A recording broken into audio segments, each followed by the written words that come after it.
How many people have rolled out a plan, done a training, spoken at an event like this, looked out in the audience, and got this vibe that people just really don't care? Raise your hand. I'm sure we've all had that experience. Do I have it now? Are we good? Are we engaged? Awesome. I have a clicker. So I'm going to look at this concept a little bit differently than a lot of you. I came to enablement in a little bit different path. So I have more of a sales look and feel from this. So like, hey, I've been trained a bunch of times. I know about half the room has been coming from sales and the other half PMM. So keep that in mind as we go through this. I am the trainer also, so I'm the one who executes the actual training to my team. I typically am not bringing in somebody else. However, if you are the person that's bringing in somebody to execute the training, keep all this stuff in mind for that individual. So just wanted to set the stage there. So salespeople don't give a shit in a lot of situations, and Darlene couldn't even say it, but I can. So what can you do about it? And that's what today is going to be about, is what are some tactics and things that we can do to help you guys get your sales team to care about the content that you're distributing, the training that you're doing. But before that, just a quick intro. Again, like I said, I come to this role, the actual title of enablement, a little bit different. I've had a couple different roles where I did enablement, but didn't have the actual specific role. So again, my name is Trent. My core focus is actually on Zendesk Sell, which is our sales tool at Zendesk. It's newly acquired, and I'll get into that in a second. So before I get into my current role and some of the things that I do, I think it's really important to talk about how I've identified why I don't think salespeople care about things. So one of the roles I had at Zendesk was a global sales specialist. Super interesting role. So I actually reported under the solutions consulting organization. So it was go-to-market. But I was the specialist for the entire globe. So on the left-hand side, you're seeing product expert, and that's in air quotes on purpose because I am a salesperson. I am not technical. And more often than not, I knew just a little bit more than the actual sales rep. The second thing that I was doing to help hit the global chat number was I had to turn this corner and start training one-to-many. So that's really where I got my first taste of enablement and training. And then from there, while I was doing both of those things, I actually carried, again, that global number. So again, I had an interesting view, and that's how I landed on this topic today, because I had to turn this corner of my sales enablement team often, and by mine I mean Zendesk's, did a lot of trainings, and I always felt like, oh man, I don't care, so I'm going to be different, right? So I stepped into this role, and I was like, man, I have a lot of roadblocks. I have a ton of different roadblocks. I was a one-person team I had to train the entire world on how to sell Zendesk Chat, a messaging product of ours. So first roadblock was 300 sales reps, one of me globally, with a wide range of skill sets. So SDRs all the way to national account executives. And then from there, we have a ton of distractions. I can see some of you guys on your phone now. Shame on you. And then, of course, fast-paced growth. So for those of you that don't know, Zendesk has skyrocketed in the customer experience world. When I started, there was 800 employees. Today, there's about 3,500. So that fast-paced growth creates this natural roadblock of distractions and all these wide-ranging skill sets, and then, of course, having to adapt to new products, et cetera. So I had this expected outcome. Yes, I was a little bit naive, and I thought all the stuff I was going to do was going to work. It was going to be repeatable. It was going to be scalable. It was going to be fun. It was going to be interesting. Nope. Turns out that I was doing all of the same things that I hated when I was sitting in the seat that you guys are all sitting in. So what led me to this concept, I rolled out the plan, I did all these things, and I still felt this. And I was like, man, I need to fix it. So I started fixing it in that role. I did various things, and I'm going to get into those in a second. And then something interesting happened for me. It was kind of a self-reflection moment. We acquired Zendesk, or Base CRM. Some of you may be familiar. And I was asked to take a formal position in running the sales enablement team for this company that we just acquired. So they were going to run separately, and there was about 20 reps, and I was like, awesome, sounds great. I've been enabling. I'm starting to feel like I know what I'm doing. Still had this big problem of like, man, I still need to figure out how to get people to care, right? So this was the responsibilities, like many of you guys, right? Enable, do some project management, sales strategy, and that quickly morphed into this role where I was like, oh, I have 20 people, it's all contained, and it shifted into, hey, Trent, can you enable the whole world on Zendesk Sell? I was like, oh shit, here we go again. I have to do this again, and I still really, didn't even learn, but I did learn a few focus areas, or a few things, right? So this time I expected the expected. I didn't come into this role, or I didn't come into this responsibility having all of these roadblocks that I had on the left that I already showed. This time, I had one job, and that's what I was going to stick to, and that was getting people invested in what I was talking about and getting them to learn. Wish I would have done what Kyle did and had a bunch of data and had a bunch of actual data-backed reasons to do all the things. Instead, I had to take my learnings of the very aggressive nature of one-to-one, one-to-few, and using those examples. So you guys give me 25 minutes. I'm going to give you 5 areas that you can focus on to either help your team roll out a plan, or 5 things that you should be focused on when implementing a training or going into some sort of presentation, et cetera. So we'll break these down. The first one is building trust with your sales team. This has been talked about in various ways. As a matter of fact, my whole presentation is basically just stolen from the rest of you and organized into one spot. Because I don't really think there's anything new under the sun, especially when it comes to salespeople. But building trust is extremely important. I learned this the hard way. I came into a lot of deals. I would help people. I was training them. I was sitting side by side, and basically they were like, you can't possibly know, what you're talking about. Before I get into that, I am curious, how many people have listened to a sales call in the last 2 weeks? Awesome. This was not my experience for sales enablement, so I don't need to go through the rest because I think almost everybody has, which is awesome. But this is a really important question to ask you, yourself and your team, and also those that are impacting what content and information that your sales team is going to get, right? Is how relevant is it? And again, this starts to build some trust. So what I did is recently I ran a survey, just a small survey, very informal, and I said, what are the top 2 things you hate about enablement? I used hate on purpose. I wanted them to give me an aggressive answer back, and I wanted them to be very honest. 50% of them said, enablement pretends to know what sales is like. Basically what that means is we can't possibly know what their world is like, right? We can't possibly have this context and this understanding of how complicated being a salesperson is. Well, we do, and we have to prove that. One of the ways we can do that is by building trust. But if this is the world that they think we live in, that we're backseat driving and we're the armchair quarterback, we have to fix this problem. And that first thing that we have to fix is building trust. Before we do that, I want to talk about how I think this problem has actually come about. And I think this concept of information flow is super important to why salespeople think people in my position or product marketing, sales enablement don't trust us. And that's because they're getting things that they don't use. They're getting things that haven't gone through a sales filter. And so looking left to right, I think this is very much how content is created, right? There's idea, research, testing, goes to product marketing. Then often it skips over this sales filter and this idea that this has to be sales ready. I think we just heard about it in content, right? Is it needs to be consumable, it needs to be bite-sized, it needs to be easy to understand. And this is a concept that I take very seriously, and anything that comes near my reps is it ready for them to actually use, and will they actually use it?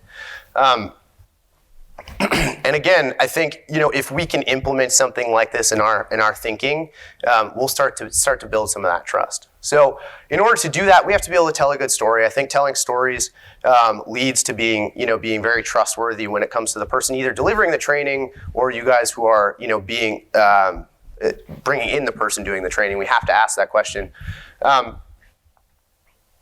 So I think this concept of, hey, facts tell, stories sell, this goes back to the content. We need to be the person that creates that story and creates that trust. And this concept, I implement in every conversation that I have, is, okay, tell me a story about why this metric exists or why this one-pager exists, right? So an example of storytelling and an example of something that could be used in training but probably isn't, especially in Alaska Airlines. So I was recently flying, and I'm using this example not to get you to buy an Alaska credit card, although you should, it's fantastic, but to explain to you the impact and the trust built around storytelling. So I got on this flight just to Eugene, Oregon from Seattle, about 45 minutes, and the flight attendant at the end gets on and she thanks us with the most emotional thank I've ever gotten in my life. I was like, wow, you're welcome for flying Alaska Airlines. Like, that's how I felt, right? And then she turns the corner and she starts talking about the credit card. And I was like, you've got to be kidding me. Really? You just had me all excited and all ready to be like, yes, I'm flying Alaska. I'm part of your journey. Then she starts selling me. But she didn't just sell me. She told me a story, right? She got me to trust her in a way that I have never trusted a flight attendant selling me a credit card, which, was kind of crazy. Instead of saying, hey, we're going to give you 40,000 miles, she started with, we're going to give you 4 round trips to anywhere you want to go, right? Then she goes down, 1 full round trip anywhere, et cetera, et cetera. Before she ends, she asks, hey, how many of you have the credit card in the airplane, right? And 20 out of the 40 raised their hand, and they did. Now, what's crazy is she was so damn good at this that 15 out of the 40 individuals took a paper pamphlet from her. Are you kidding me? Like a paper pamphlet? And they started filling it out. That's how good it was. Now I'm guessing Alaska Airlines has no idea that she's that good at that. And I'm guessing because Alaska Airlines sales enablement manager isn't on that airplane listening to her sales rep, that they aren't implementing this elsewhere. And then when they do trainings, they don't have relevant context. They don't have relevant feedback from actual experiences building trust into their content delivery, and therefore it all falls apart. Because that's the only time I've ever seen that happen. So what can you guys do about it? I think this concept of you all listen to phone calls, but I think we need to do it with purpose. We need to start listening. I keep saying need. I recommend that you do this with purpose, and instead of just listening to recordings, I highly recommend doing live calls. Taking notes with your AEs, watching how they react to customers, et cetera, is super impactful. I think we can all agree that we sit through 100 meetings in a week, and if we could get these bullet points from any of those meetings that we sit through, it would be fantastic. Yet we neglect sitting on phone calls with salespeople, and we can get all of that in 30 minutes, right? So be the filter, be the change, be the leader. And build that trust with your AEs. So the focus number 2 is examine relevance. Now this is a concept that I had to come up with very quickly because I was the only one, is how to train on relevant topics. So the next piece after you build trust is determining, hey, what's relevant to the AE, right? If you're not using Kyle's data strategy, another thing you can do is start talking to the reps and figuring out, hey, what is relevant to you? But there are a few other ways, and we'll get into that. So I asked the AEs, what are the top 2 things you hate about enablement? So this is the second question, or the second answer I got. Enablement content isn't relevant. It was almost 100%. I think the other individuals that didn't answer it answered it 3rd or 4th on their list. But this is crazy because we think we're distributing content that helps them do their job and make money, right? And so I think, again, it's how often it's being used and how often it enters the salesperson's brain. So I came up with the 7-day rule based on my experience with sales individuals and what content worked. Specifically in my role as a global chat specialist, again, I was constantly in the trenches, and I was like, oh man, they say this or this competitor comes up all the time. we need to do a training. Yet I found myself doing trainings on competitors that were outside of 7 days, and I realized that's when people stopped caring, right? That's when people stopped paying attention to me. So I implemented this and it worked, right? Every single person was like, I'm using that now. I have a call tomorrow. I have a call Thursday, right? And I think if we do this, our brain gets us to start saying, hey, this is a relevant topic. I trust what's happening. This is something I need to pay attention to. I'm going to care about this information that this individual is telling me. So some examples outside of just how often it's being brought up, deal loss reasons, number of objections, number of times questions being asked, of course, and then customer feedback. I think that last one is probably the biggest. Ask your customers in some capacity, what they liked, what they didn't like about their sales experience. You'll learn a ton from that. So is data enough? And again, not all of us have the luxury of being able to again, have all of that data and be able to map data to results and all that stuff. So something that you can do if you can't get the data, but I also recommend doing this regardless, is providing the evidence. And how do you do that? Before I get into that, I think we've all had this problem in some capacity. Someone coming to us saying, hey, we need to solve this problem. We need more money. We need more conversion rates. We got to cross-sell more. Then they go, well, I recommend you do a live training. I can't even tell you how many times I've been told that. You should schedule 30 minutes. Why? Like, are you kidding me? Desired outcome is the attach rates will go up. Oh, right, totally, because you've ran a training full of 90 people that aren't listening to you. I'm sure that's what'll happen. So prove it, right? So I had to do this because I was basically told to go train the entire world on Zendesk chat, and they told me that if I did that, we would go over 100% or whatever, right? So I was like, all right, sweet. How do I do this? So I had to gather evidence, and I implemented what I call the 0 to hero method. Again, it was 1v300, and I had to get the number over 100%, and so I had to do this through them. Now, in order for me to do this is a terrible graph, difficult to understand, but I'll try to do my best to explain it. This is your sales team, right, in entirety. The 5% at the top is like your top performing reps, the second layer, again, so on and so forth. All the way down to your bottom. Now, I implemented all of my testing of whether or not things were relevant, the topic was going to be successful, or if the things I was training on were going to be relevant at the level right below those individuals who were hitting quota, or sometimes they hit quota, or sometimes they wouldn't. But my point is, I did all of my testing on that specific segment, and let me tell you why.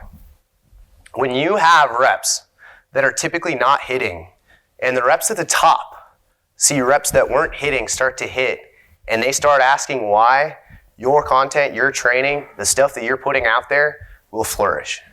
You will start to see the impact of your training so much faster. We did end up going over 100% globally by implementing this, and it was not because the content was crazy good or that I was great, but it was because people were having success with small things that I was giving them, and that's where I tested it. Now, what's important is every time I tested it, I said, hey, this worked, and then I would step into a big training like this, and I would say, here's why you need to do it. They would look around, and they would say, oh, Steve and Susie at 40, just the 40% that were just below are now teetering at the top, right? So again, provide the evidence, and another way to look at this, don't love this slide, but consistently attain quota, consistently teetering, consistently missing. I focused on that middle one. So the fourth one, right? I think this one is huge. I did this for you in this session. It was in a very small dose, but establishing return on what you're doing. So I think this concept of we enter trainings with an expectation of we're going to get smarter reps. If I do this training, if I do this enablement session, if I do this speech, we're going to get smarter reps. We'll likely increase revenue. We'll have more at-bats, decrease losses, happier AEs, etc. Well, that's all fine, but that is not what your AEs see. They see this overwhelming, complicated world that they currently live in. This is overwhelming on purpose because this is the day of an AE, right? I think we all kind of understand this until you have to take 30 minutes away. Which one of these 100 things are you going to take away? And how are you going to establish the return on taking that back? You're going to take 30 minutes and I'm not going to be able to negotiate with my customer, do this, do that. Or I'm just going to go on my phone. I'm not going to listen to you. There's nothing there. If we don't establish credibility, we don't establish there's going to be a return. You haven't told me why I should listen. You're going to take time away. Well, if you're not going to tell me, I'm just going to go on my phone. Great. So I've lost you. So what can you do? This is a very, very simple concept that we forget often. And by we, I mean even sales management that they do trainings, right? They forget this constantly. It's something that if we just embed this very simply, you will get a ton more out of your session. And again, that's providing trust, having a relevant topic, having the ability to prove it, and then providing a return on your listening before you enter the room or even as you enter the room. And it looks something very similar to this, right? Hey, you give me 15 minutes. I'll give you 3 ways to dominate competitors. I'll give you 2 proven methods to establish confidence, which ultimately will lead to you getting 5% more revenue, hitting your number, et cetera, right? Very, very, very simple. And if you remember this in all of your trainings, whether that's a Lessonly, an online training, whatever it is, hey, you're going to start this, you're going to give me this much time. Let's make sure and remember this one. This one has been highly impactful for me. So instead, next time, if you provide that return on listening, instead of them thinking that they're going to set their fantasy football lineup during your session, because that happens. God, I've walked around and seen that, and that's awful feeling. Especially when you find out they took last, you're like, damn it, you didn't even win. Anyways, so again, we will set the stage a lot better if we have that return on listening, and we will get the buy-in, and we won't have to worry about them being distracted. And focus 5, tie-back results. Kyle, I loved that you send this stuff out. This is very similar to your concept of sending out a report afterwards, to tying back all of the things you just did to some sort of win, customer story, whatever it is, right? AEs are our customers, and so we need to prove that by having all of these experiences that we've now established. And so this is a check mark. We need to just check this off. This is something we have to do, right? I'm not going to read through all of these. These are just some things that you can look at as things to send out to your AEs, to your managers, to your leadership team that you help solve with your training.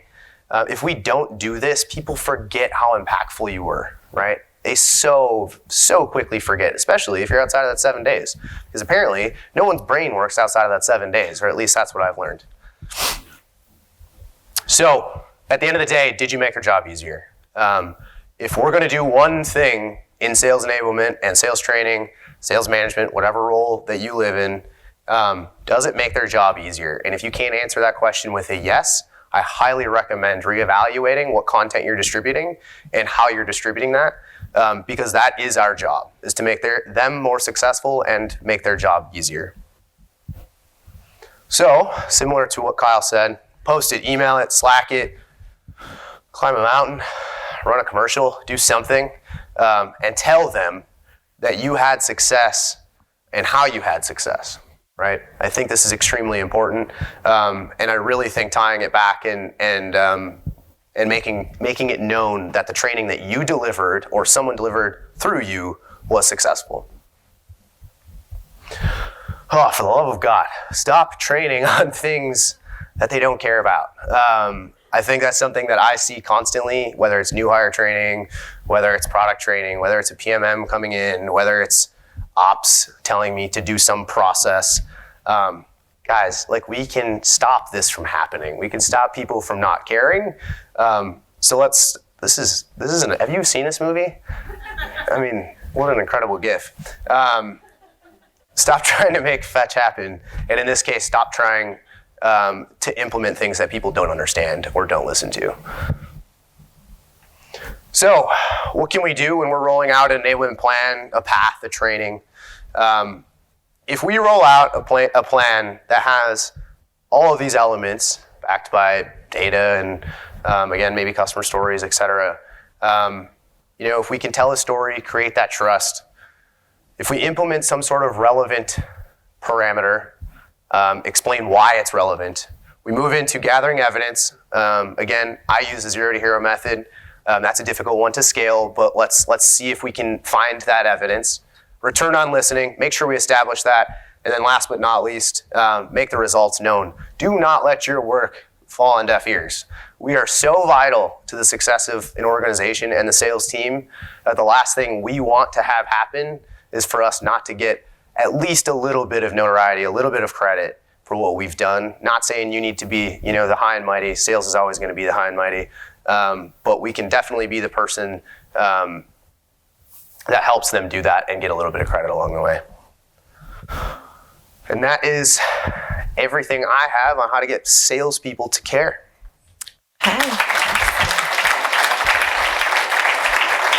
Who has some questions for Trenton this morning? We'll go here. Who else has a question so we can get a good lineup? So we'll go left, right of you, and then we'll thank you. That was a great overview, so thank you. The 7-day rule, can you talk a little bit about that? I think you had a slide there where you have a cadence. You're starting with the live training, and then you're delivering one-pagers and supporting collateral. Can you kind of give a deeper overview of that? Yeah, I think anytime we think about taking time away out of seat, that's not going to be self-service. That's really where I came up with this idea, right? Hey, we're gonna take them out of seat. Because I tell them to close their computers. They are not going to be able to make us money. That is how I established how many times do they talk about certain topics in 7 days? How many times is it an objection? How many times did they lose a deal, right? All of that. I say, hey, over the course of 7 days, how many times did it happen? Usually, if it happens like 2 or 3 times across multiple AEs, that's when I decide, hey, this seems like relevance. And then I go down the path a little bit further and I throw a wider net and I'm saying, okay, it's 7 days at this team. It's 3 days here. We're talking about it all the time here. Therefore, I can establish some sort of relevance and credibility there. Good question. Who else has got a question? Shoot. In the back. Caitlin, I thought you had a question up front. It's a really great presentation. I appreciated the no BS policy. It was great. I'm curious on, so something I sometimes struggle with is when you're getting that middle 40% to weigh in on your content, you're also taking time out of seat there too, because they're giving you feedback to support your role. And so sometimes I run out of the ability to sort of borrow those favors. I'm curious on how you keep that waterfall of them weighing in and giving you feedback on your content flowing program after program. Yeah, so I join calls and I help them sell with the things that I want to train on. It's kind of the subliminal messaging strategy, right? It's, hey, if I join this call, and are you going to let me help you on this call? Maybe. Again, I don't necessarily take time out of seat all the time. Sometimes it's the 5 minutes pre and post call. Doesn't have to be dramatic. And I'll take some of those individuals. I won't take all of them, but I'll take some of them that surround that quota mark, right? And just say, hey, if I can help you, just give me 10 minutes. Let me implement this content, this strategy, something. I think it'll help you because I've seen success elsewhere. That's typically how I do it. Totally understand that you're still taking seat time out, but the reality is they're not hitting quota. And we need to fix the problem, right? And you do have experience fixing problems, and you do have experience and knowledge, and applying that, taking 20 minutes to apply that should help them in the long run. Once you do it once or twice and you prove it, I don't think you'll have a problem continuing that, right? And again, that goes back to the providing evidence. It worked here, and once that happens, you're good to go. Okay, we have time for one last question, then there's always break and lunch. So when you're talking about joining the calls, are these reps that you're working with where you're at, or are you remotely joining via Zoom or GoToMeeting or one of those things? I was just wondering about the reps and when you were talking about doing that, or are you traveling out in the field to go do face-to-face with customers? All of the above. So I actually work remote, so most of my world is talking to my cats while on calls. Kidding, they're my wife's cats. They're not my cats. But yes, most of it is on Zoom. However, when I come to the office, my office time is flooded with time with them. It's a priority for me. I can't learn unless I'm with them. So. Okay, fantastic. Awesome. Thank you so much, All right, guys. Trenton, thank you so much.